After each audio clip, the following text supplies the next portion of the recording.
ए granulocytes. WBC के बारे में बात हुई थी कि वो दो तरह का होता है, ग्रेनुलोसाइट्स और ए ग्रेनुलोसाइट्स। ग्रेनुलोसाइट्स हमने पढ़ लिया जिसके अंदर ग्रेनुअल्स निकलते हैं अटैक करने के लिए, उसको क्या बोलते हैं, ग्रेनुलोसाइट्स।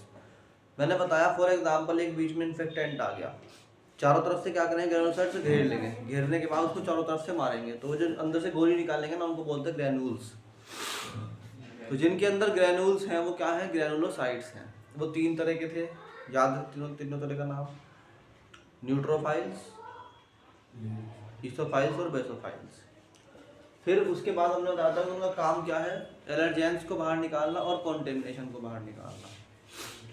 याद है वो पूरा सिस्टम। अब आ जाओ अगली चीज पे, दैट इज ए ग्रेनुलोसाइट्स। इसके नाम से पता लग रहा है कि इंग्लिश में जिस वर्ड के पहले ए आ गया इसका मतलब क्या हुआ, वो नहीं है।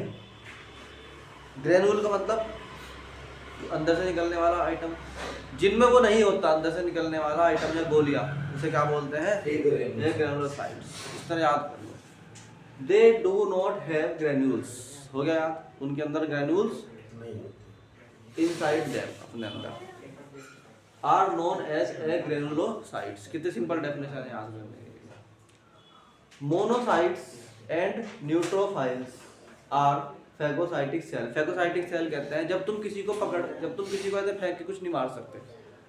भाई ग्रेनुलोसाइट क्या करता है, उसने इन्फेक्टेंट देखा और उसको उसने मतलब ये इन्फेक्टेंट है,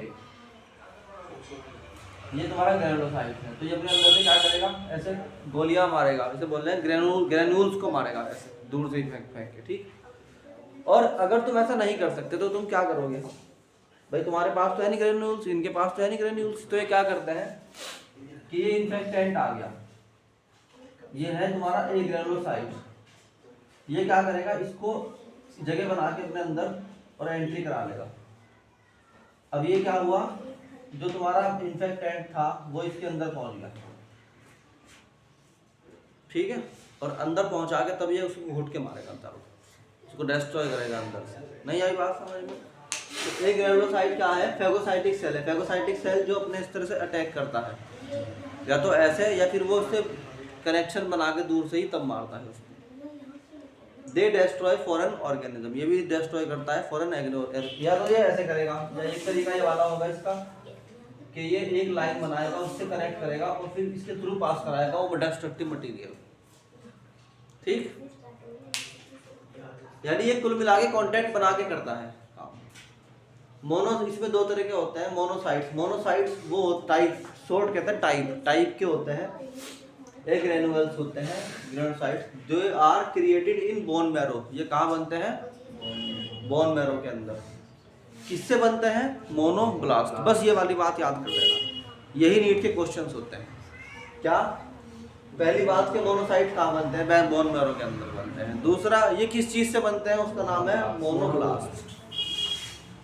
दे are created in bone marrow and from the monoblast. Monoblast क्या होता है, monoblast created from the homeopathic undifferentiated cell. इसे याद कर लो, कहाँ से बनता है, होमोपैथिक अनडिफरेंशिएटेड सेल से बनता है मोनोब्लास्ट। और मोनोब्लास्ट क्या करता है, किसको क्रिएट करता है, बोन मैरो में मोनोसाइट्स को। इस तरह याद कर लिया करें लाइन बना के। फिर है lymphocytes. Lymphocytes more than one type of granules होते हैं, एक और तरह का, मतलब इसके अलावा एक और तरह का होता है lymphocytes. They are additionally associated, ये बने हुए होते हैं खास तरह से, एक खास तरह से किल करने के लिए कि स्पेसिफिक डिसीज को। जैसे किसी को टीबी हो गया तो ये खास उससे लड़ने के लिए होता है, ये किसी स्पेसिफिक डिसीज से लड़ने के लिए होता है, ये सब डिसीज से, इन्फेक्टेंट से नहीं लड़ता। ये दो तरह का होता है, T cell and B cells. बस ये टॉपिक था इसका।